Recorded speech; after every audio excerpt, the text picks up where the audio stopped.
Hello everyone, this is Dino Christian, Prehistoric Facts and Colossal Fossils. This is Prehistoric Facts special episode number 183. We're going to be talking about a marine reptile today, and that marine reptile is Styxosaurus, and this is an artist rendition of what Styxosaurus probably looked like. And so, yeah, it's a pretty cool looking marine reptile, if I say so myself. So, some information about Styxosaurus. The name Styxosaurus means Styx lizard. Now, this is not the band that we're talking about here. This is not the rock band we're talking about here. This is the ancient mythical river in Greek mythology, Styx, and so Styx lizard, and so that's what the name means. Length is 36 feet, 11 meters. Weight 8,000 pounds. Lived 83 and a half to 80 and a half million years ago in the late Cretaceous period. Found in the United States, and there's two kinds of uh, Styxosaurus species. You got Styxosaurus snowy, which is described by Williston in 1890, and then you got Styxosaurus brownie or brown eye described by Wells in 1943. So there's two types of Styxosaurus that I'm kind of actually going to be talking about here. So, but the name Styxosaurus. So Styxosaurus is found in the United States, and most fossils have been found in like say Kansas and South Dakota. There might be some that have been found in like other states like Nebraska or otherwise maybe Texas or North Dakota, but mostly the fossils have been found in Kansas and in South Dakota. And here is a based on the holotype specimen of Styxosaurus right here, and and so the holotype did not have a skull. It had mostly some of the neck vertebrae, going all the way to the base of the skull, all the way to the uh, base of the neck right here. And you got some vertebrae for like for the back, so the thoracic vertebrae, and also you have some of the tail vertebrae, and you got a couple, and you probably have at least one or two flippers, the hind flippers, so to speak. But yeah, and you can see how long it is compared to, like, say, a normal human being. So yeah, it's a pretty large type of marine reptile. More information about Styxosaurus. The Styxosaurus belongs to the Plesiosauria group of marine reptiles, so it's a plesiosaur based on the look of the animal. And also, it's part of the plesiosaur group called Elasmosaurinae, so it is related to Elasmosaurus. And based on the uh, physical features of Styxosaurus that is comparable to Elasmosaurus and some plesiosaurs that are pretty well known to this day, it's got a long neck and a small head with needle-sharp teeth. So the teeth are going to be cone-shaped and very, very sharp at the tip. And of course, it has four flippers, and this is like the type of plesiosaurs that are long-bodied, have the long neck and four flippers type of plesiosaurs, and also the smaller heads.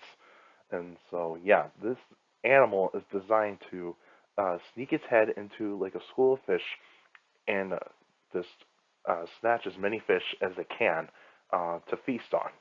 And it can also do that with squid too. So, yeah, the environment and Styxosaurus lived in, it would have been warm waters in the seas, so in the oceans, in the seas and the oceans, and lived in the western interior seaway. So this is where Styxosaurus fossils have been found, and that's why you see why Styxosaurus has been found in Kansas and South Dakota. Is you think, why is a marine reptile found in inland in the United States?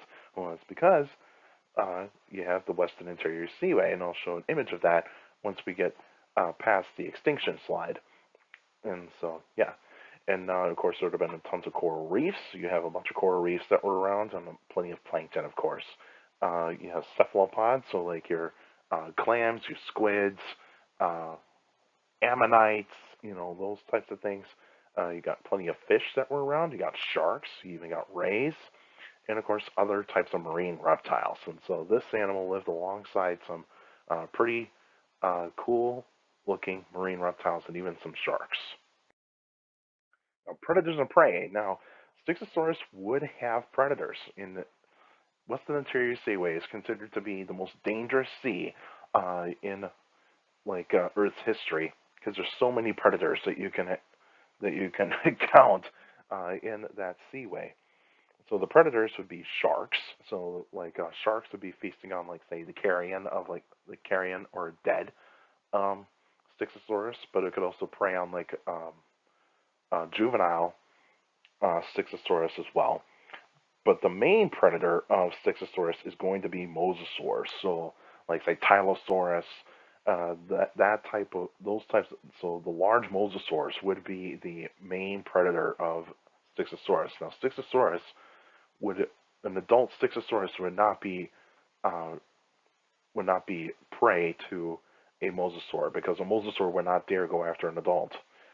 Whereas, like say juveniles or injured Styxosaurus would definitely be on the menu for mosasaurs, and mosasaurs would definitely be able to feast on Elasmosaurus.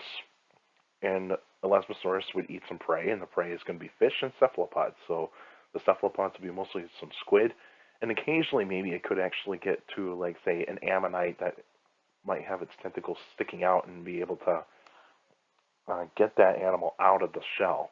And so, yeah, that's where you get the predators and prey. Now the extinction of Styxosaurus is mostly going to be due to climate change. And so the Western Interior Seaway was slightly retreating around 80 million years ago. But the biggest culprit that could be the case that is besides climate change, so climate change is majority of the extinction of Styxosaurus. Now, Styxosaurus could have fallen victim to the success of mosasaurs. Now, mosasaurs were the most dominant marine predators during that time in the late Cretaceous period, and so mosasaurs were just everywhere in the Western Interior Seaway, and so mosasaurs were a partial reason why Styxosaurus went extinct, but it's mostly due to climate change. And here is a map of what North America looked like in around 75 million years ago.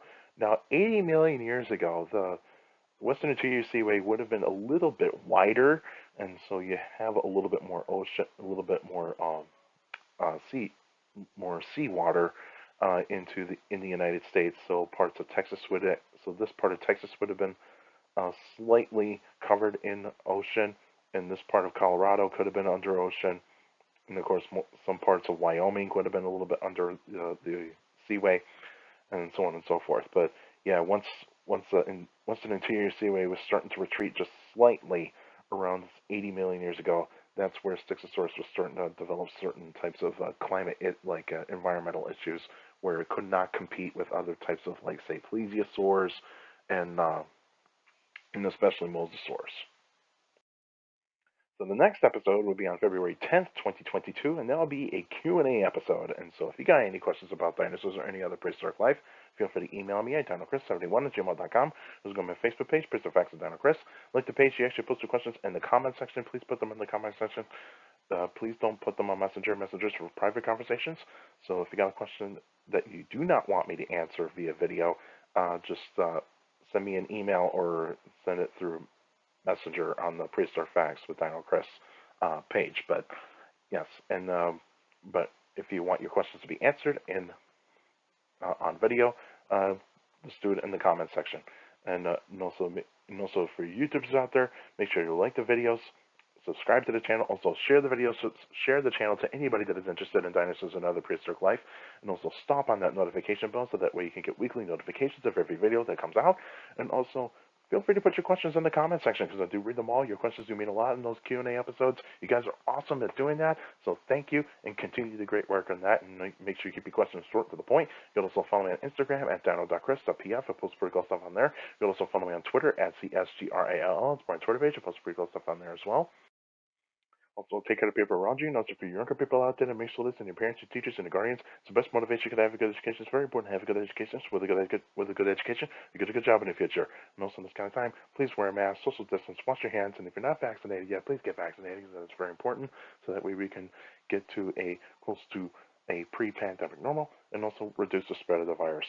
And also, feel free to check out Colossal Fossils. Check out the awesome educational nonprofit that I am part of, and it's an awesome nonprofit. We would love to continue to educate people in the state of Wisconsin about about dinosaurs and other prehistoric animals, and even Earth's past, most of Earth's past. So that way you guys can, so that way everybody in the state of Wisconsin can get a chance to take a look at some of the stuff that we have, and uh, and also in the summer we're going to be doing a little bit of, we're going to be going through some libraries, and so yeah, and feel free to donate too. And if you go to the, I'll put a link in the description down below. So if you click on the link, it'll take you to the home page of Colossal Fossils. And if you see the donation tab, please go to the donate tab and feel free to donate as much as you want to Colossal Fossils, because it's an educational nonprofit, and we would definitely like to get a new location for our museum, and also hopefully that we can get some new stuff into our collection too. So feel free to do that, and it means a lot, and it means the world to me. And check out, and hopefully they can help out an educational nonprofit like Colossal Fossils, and that means a lot. That's it for now, and I'll see you guys next time.